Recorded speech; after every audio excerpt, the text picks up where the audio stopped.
Morning class, welcome to our channel knowledge oriented. हम लोगों का चैप्टर 3 फाइबर टू फैब्रिक के हम लोग बात कर रहे थे। हम लोगों ने चैप्टर कंप्लीट कर लिया था। अगर आपने अभी तक चैप्टर पूरी तरीके से नहीं देखा है तो जाके उसका एक्सप्लेनेशन सारे के सारे पार्ट्स आप कृपया देख लें, जिससे आप लोगों को पूरी की पूरी उस पर पकड़ बन जाएगी। सारे के सारे पॉइंट उसमें एक्सप्लेन किए गए हैं। हर एक पॉइंट को पॉइंट बाय पॉइंट एक्सप्लेनेशन है, क्योंकि हमने एक भी लाइन उसमें मिस नहीं किया है। हर एक लाइन को पढ़ा है और हर एक लाइन में जो भी इंपॉर्टेंट पॉइंट है जहां से क्वेश्चन बन सकते हैं उनकी भी बात की गई है। तो आज हम लोग एक्सरसाइज करेंगे, एक्सरसाइज के क्वेश्चंस कर रहे हैं।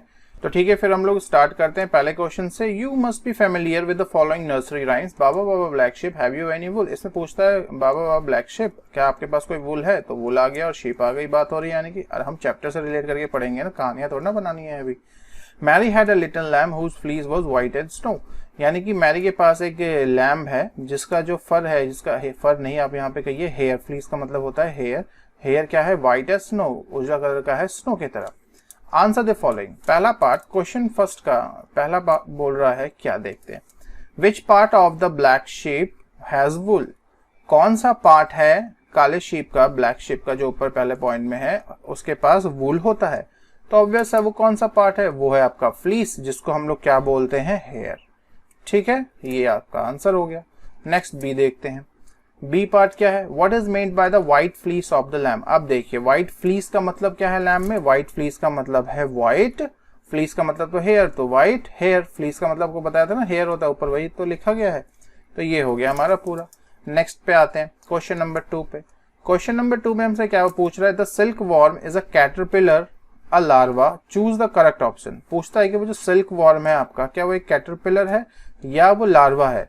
तो एक्चुअल में यहाँ पे वो एक कैटरपिलर भी है और एक लार्वा भी है। बोथ ए एंड बी आएगा इसका आंसर। ठीक है, तो क्वेश्चन 2 का आपका आंसर हो जाएगा third point, both A and B. ठीक है, ए एंड बी का मतलब अगर आपको किसी को यहाँ पे क्वेश्चन होगा तो ये क्वेश्चन हो सकता है कि सर वो कैटरपिलर कैसे है। ठीक है, ये क्वेश्चन आया होगा कि कैटरपिलर एंड, और आप बोल रहे हो कि वो लार्वा भी है। देखो लार्वा से ही वो कैटरपिलर बन रहा है और वहां पे वो सिल्क वॉर्म की बात कर रहा है। सिल्क वॉर्म कैसे बनेगा? सिल्क वॉर्म इस तरीके से, आप वॉर्म समझ लीजिए ना, एक तरीके से वॉर्म कीड़ा की तरह, जिसके यहाँ पे जो रेंगता रहता है। तो रेंगेगा कैसे? वो लार्वा के फॉर्म में ही तो होगा, लार्वा के फॉर्म में उसके बाद वो कैटरपिलर का फॉर्म लेगा, इसलिए यहाँ पे। ठीक है, तो आप इसको आप समझ पा रहे होंगे। अब बढ़ते हैं फिर हम लोग नेक्स्ट पे, क्या होता है देखते हैं। Third, which of the following does not yield wool. कौन सा है इसमें से है जो कि वूल यील्ड नहीं करता, जिससे हमें वूल नहीं मिलता? याक से हमें मिलता है, कैमल से हमें मिलता है, गोट से हमें मिलता है, 4 वाला वुली डॉग से हमें नहीं मिलता है।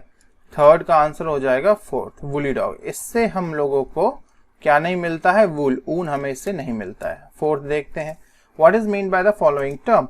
रियरिंग का मतलब क्या होगा, शेयरिंग का मतलब क्या होगा, सेरिकल्चर का मतलब क्या होगा?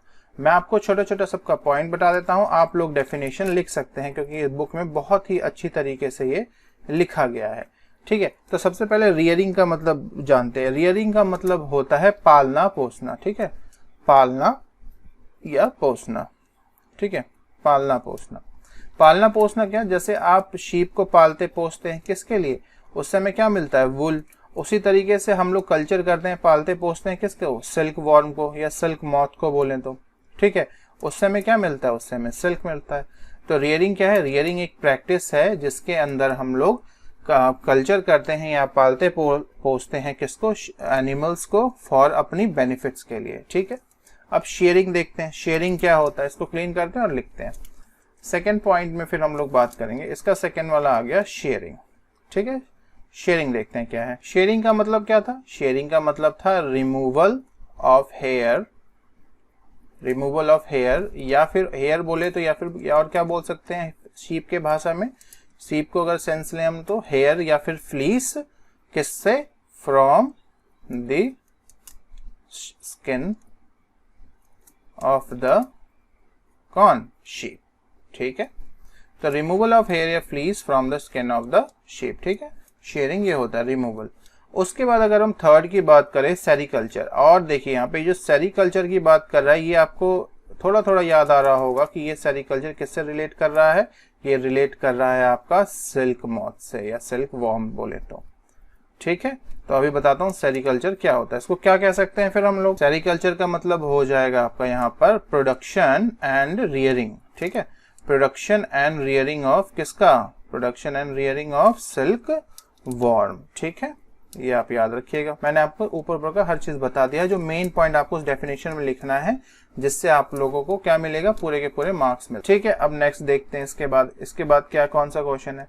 क्वेश्चन नंबर 5 की बात करते हैं। क्वेश्चन नंबर 5 में पूछ रहा है कि जो आपका ये पूरा स्टेप दिया हुआ है इसको आपको कंप्लीट करना है। तो सबसे पहला स्टेप इसके अंदर शेयरिंग का दिया हुआ है, यानी कि शेयरिंग सब समझ गए, ये शीप का बात कर रहा है, यानी कि शीप की कटिंग कर रहा है। शीप का कटिंग क्या, उसके हेयर की कटिंग कर रहा है।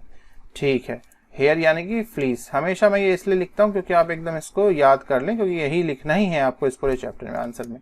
तो शेयरिंग का पहला स्टेप हो गया कटिंग हो गया, कटिंग ऑफ क्या, फ्लीस हो गया, from the skin, from the sheep आप कह सकते हैं। या फिर उसके बाद अगर शेयरिंग है तो उसके बाद क्या आएगा, स्काउरिंग आएगा। स्काउरिंग का मतलब क्या था, स्काउरिंग में हम लोग क्या करते हैं, स्काउरिंग में हम लोग सफाई करते हैं, जो आपके बाल हम लोगों ने उससे काट के निकाले हैं।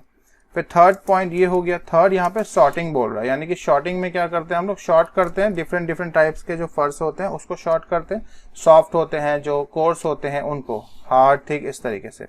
फिर शॉर्टिंग के बाद हम लोग क्या करते हैं, शॉर्टिंग के बाद हम लोग करते हैं cleaning of bourse. Cleaning of bourse, bourse याद होगा, वो जो सॉफ्ट से होते हैं, एकदम छोटे जो लास्ट में होते हैं, एकदम ऊपर सॉफ्ट एकदम, वो होते हैं बुर्स आपके। उसके बाद ये बुर्स वाले तो आप लोगों को याद होगा, उसमें भी होता है जब आप वुलन क्लोथ पहनते हैं, वुलन क्लोथ जब आप पहनेंगे तो आप लोगों को याद है आपके स्वेटर में ऊपर छोटे डॉट से हो जाते हैं, वही बुर्स है। ठीक है, फिफ्थ पॉइंट क्या होगा, ये हो गया, ये और ये बच गया। फिफ्थ और सिक्स देखते हैं क्या होगा। तो फिफ्थ में क्या करेंगे, फिफ्थ में आपको याद होगा हम लोग डाइंग करते हैं, अपने हिसाब से कुछ कलरिंग करते हैं उसमें, कभी नीला, पीला, हरा, ब्लू कर दिया, कभी हम लोगों ने येलो बना दिया उसको, वूल को, तो वही डाइंग कह रहा है। ठीक है, कलरिंग। उसके बाद क्या करते हैं हम लोग, फिर रोल करते हैं, कहीं एक जगह हम रोल करके उसका एक गठरी बना देते हैं, इसके अंदर रोल करके रख लेते हैं ऊन को। ठीक है, जैसे ऊन के गोले भी बना कह सकते हैं आप। ठीक है, ये आपका छठा पार्ट हो गया रोलिंग। पहला shearing, then scouring, then sorting, then cleaning of boards, then afterwards dyeing, and last one will be the rolling.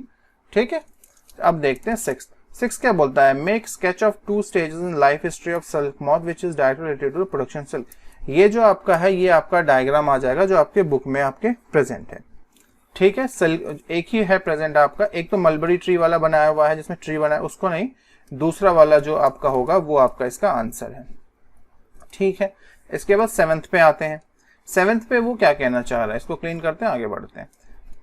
7th में बोल रहा है, out of the following which are the 2 terms related to silk production. कौन से वो 2 term हैं इनमें से sericulture, floriculture, moriculture, apiculture, silviculture में, जो कि सिल्क प्रोडक्शन से रिलेट कर रहा है। हिंट यहाँ पे आपको दिया है कि सिल्क प्रोडक्शन इन्वॉल्व करता है cultivation of mulberry leaves and rearing of silkworm. ठीक है, और साइंटिफिक नेम मलबरी का क्या है, मोरस एल्बा। ये आप याद रखेंगे, एक मार्क में क्वेश्चन आ सकता है कि साइंटिफिक नेम कभी भी मलबरी का पूछ ले तो आप रखेंगे मोरस एल्बा। ठीक है, मोरस एल्बा, ये याद रखेंगे आप।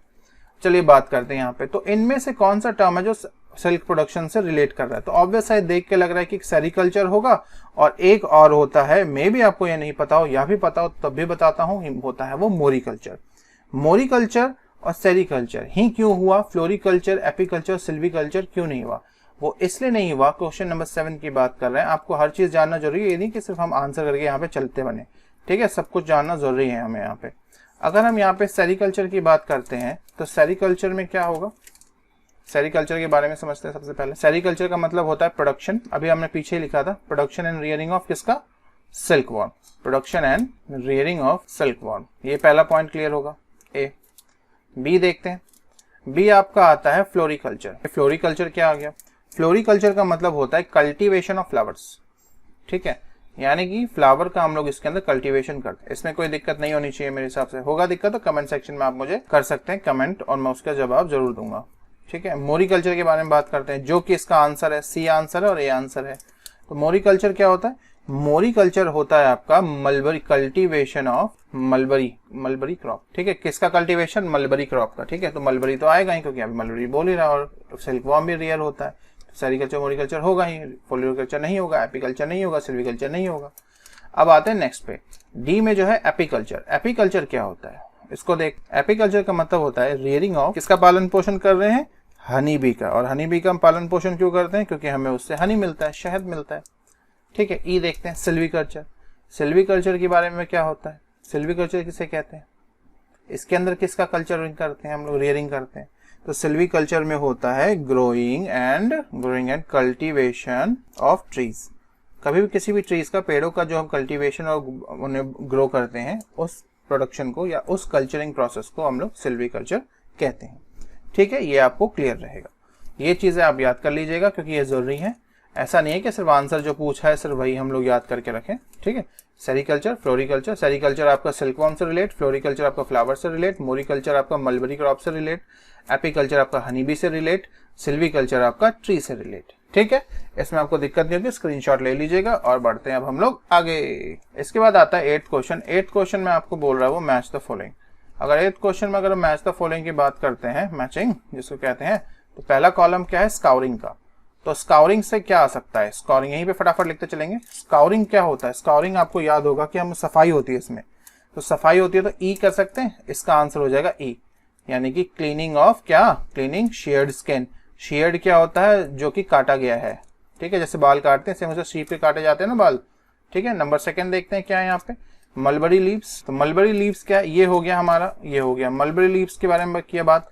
तो मलबरी लीव्स की क्या हो जाएगा? ये आपका क्या है? खाना है, किसके लिए? सिल्कवॉर्म के लिए। तो फटाफट लिख देते हैं, फूड ऑफ सिल्कवॉर्म। ठीक है, अब 3rd देखते हैं। 3rd क्या है आपका? याक। याक के बारे में क्या कहेंगे? याक से क्या हो सकता है मुझे? ये वुल यील्डिंग एनिमल है, इससे मुझे ऊन मिलता है, तो याक लिख दें फटाफट यहाँ पे, वुल यील्डिंग एनिमल। इसके बाद 4th देखते हैं। 4th है आपका ककून। तो ककून में क्या आ सकता है यहाँ पर? ये हमारा हो गया, ये भी हो गया, ई भी हो गया, यील्ड, सिल्क फाइबर, रीलिंग। तो ककून में क्या आ सकता है? ककून से हम लोगों को क्या मिलता है? ये सिल्क वॉर्म का ही तो ककून होता है, सिल्क वॉर्म ही है जहां से हम लोग फाइबर हमें मिलता है। फाइबर किसका मिलता है? सिल्क का। तो अगर फाइबर यहाँ से मुझे मिलती, याद है ना कहानी थी कि चाय के प्याले में गिर गया था उस महारानी के, तो वो अलग अलग हो गए थे थ्रेड, तो यानी कि यील्ड सिल्क फाइबर। ठीक है, तो ये क्या आएगा इसका आंसर? Yields silk fibre. ठीक है, इसमें कोई दिक्कत नहीं होगी आपको। चलिए, यह हो गया कंप्लीट। मगर हम लोग अभी भी नहीं छोड़ेंगे इस वाले को, क्योंकि यहाँ पे एक चीज बच गई, रीलिंग। रीलिंग का मतलब क्या है? भले इसमें कहीं किसी में नहीं आ रहा है, बट रीलिंग का मतलब क्या होता है? ये प्रोसेस होता है अनवाइंडिंग किसका? सिल्क फिलामेंट्स का ककून से। तो रीलिंग में लिख सकते हैं कि हम लोग process of reeling is a process of unwinding. देखिए, हर चीज का डेफिनेशन बना के लिख लीजिए, रख लीजिए, क्या दिक्कत है? कहीं भी कहीं से बीच से क्वेश्चन आपके मैम ने पूछ दिया, सर ने पूछ दिया, तो फिर हम लोग फिर हाथ पे हाथ धरे थोड़ा ना बैठेंगे वहां पे एग्जाम में। फटाफट लिख लीजिएगा, सिल्क फिलामेंट। सिल्क फिलामेंट्स का मतलब वही है, फिलामेंट्स का मतलब थ्रेड है बच्चों। ठीक है, THREADS। ठीक है, सिल्क फिलामेंट्स किससे?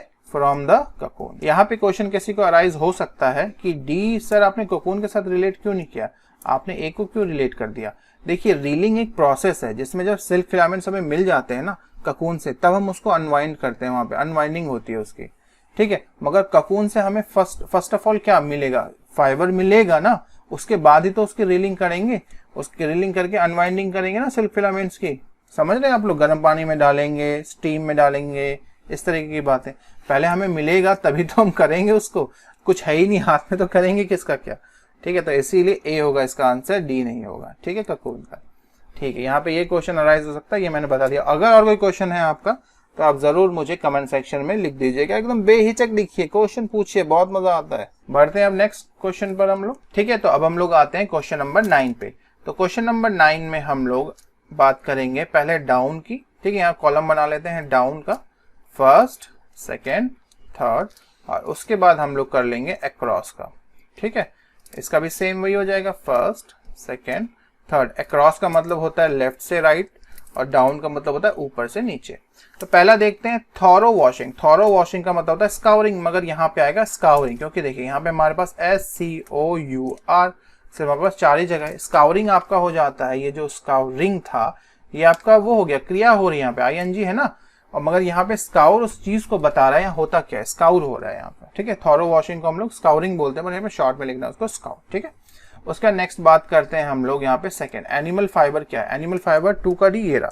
एनिमल फाइबर क्या और लिख सकते हैं यहाँ पे, 1 2 3 4 है, तो WOOL वूल भी हो सकता है, और क्या हो सकता है, SIL के सिल्क भी हो सकता है। तो यहाँ पे हम लोग सिल्क लिखेंगे, क्योंकि देखिएगा अभी क्या होगा आगे। ठीक है, सिल्क लिखेंगे। ठीक है, अभी बताता हूँ क्यों। लॉन्ग थ्रेड लाइक स्ट्रक्चर क्या होते हैं हमारे? लॉन्ग थ्रेड लाइक स्ट्रक्चर होते हैं फाइबर्स। ठीक है, FIBRE। फटाफट लिख लें, स्काउरिंग हो गया, सेकंड हो गया सिल्क, थर्ड हो गया आपका फाइबर। चलिए अब अक्रॉस देखते हैं, क्या चीज हमें वार्म रखती है, कीप्स वार्म। फर्स्ट का ए यहाँ पर है, तो देखिए अगर मैं यहाँ पे W लिख दूं और यहाँ पे O है, यहाँ पे O और लिख दूं तो वूल हो जाएगा, तो ये मेरा आंसर हो गया वूल, ऊन। देखिए इसलिए मैंने यहाँ पे सिल्क का यूज किया क्योंकि उससे मुझे L मिल रहा था, अगर मैं वूल लिख देता तो WLL में O मिल जाता, जो कि मेरे को काम नहीं होता मुझसे, ठीक है ना, समझ रहे हैं आप लोग। चलिए सेकेंड देखते हैं, तो इसके अंदर जब सेकेंड ए की बात करेंगे, it leaves are eaten by silkworm. Leaves, किसके लीव्स ईटन हो जाते हैं, मलबरी के, हाँ, MULBERRY, मलबरी, मलबरी के ही तो लीव्स होते हैं ना वो, तो ये आ गया इसका आंसर। नेक्स्ट होता है hatches from egg of moth, कौन होता है वो, कैटरपिलर, CATE तो है ही मेरे पास, R कैटर, PILLAR, ठीक है, तो कैटरपिलर ही वो होता है चीज वो, या फिर हम बोले तो ऑर्गेनिज्म जो कि एग से मॉथ में हैच करता है, ठीक है। चलिए फिर से बोलूंगा, अगर कोई क्वेश्चन होगा तो कमेंट सेक्शन में जरूर लिखिए, और किसी भी चैप्टर का आपको कुछ एक्स्ट्रा अलग से जानने को चाहिए तो वो मुझे जरूर लिखिएगा, सेम वही कमेंट सेक्शन में लिखिएगा। Keep watching, learn, grow and succeed. Thank you.